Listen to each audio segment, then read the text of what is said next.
If you're like me, then you know after coming home from a long day at work or school and being greeted by your cute friend is the best feeling in the world.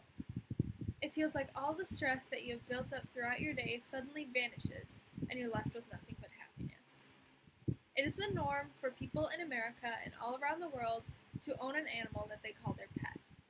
I myself have been surrounded by pets for most of my life, starting with my first fish Rainbow when I was 5, so I understand the important impact these little beings have on our lives. I believe that pets help the mental well being of their owner.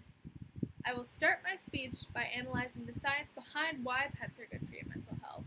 Then I will discuss why mental health is important in the first place. And lastly, I will talk about how adopting a pet can not only improve your life, but can also improve the life of the animal. First, there is quite a bit of science that has proved how mental health can be improved by owning a pet. The Mental Health Foundation states that dogs especially help an owner who is suffering from depression because they constantly need to go on walks. Being outside and getting exercise helps immensely when one is suffering from depression. They also state that caring for any pet in general gives your day purpose and reward and a sense of achievement. It also makes the person feel like they are needed and are important. Pets can also be a good distraction from your day-to-day stressor because they do need so much attention.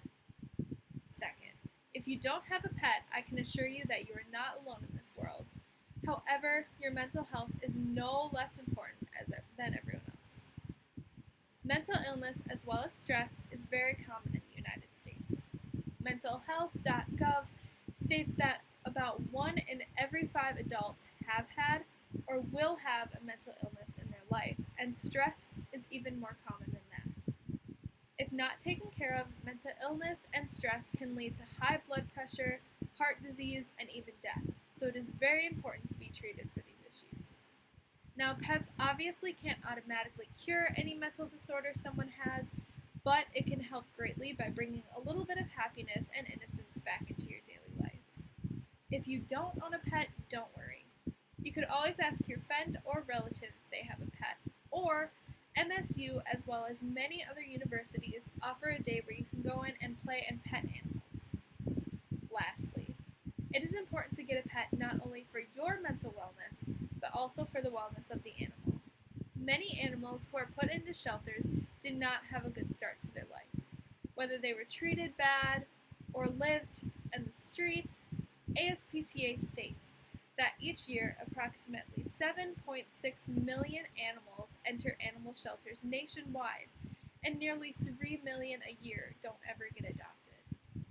Adopting an animal will not only improve your life, but also the little creature you take into your home, and will make them the happiest they can be. This, in turn, will make you happier knowing that you helped a small soul by giving them a better life, and will help lower your stress. In conclusion, I first discussed the science behind why pets are good for your mental well-being. Then I discussed why good mental health was important in the first place, and lastly I addressed why getting a pet could also be good for the wellness of the pet. This is why I believe that pets help the mental well-being of their owner. Stress and mental illness are great silent killers in today's world. Not learning how to cope with these things in one way or another could end horribly bad. Pets are just one thing that can help lighten the mood of our day-to-day lives by the little things they do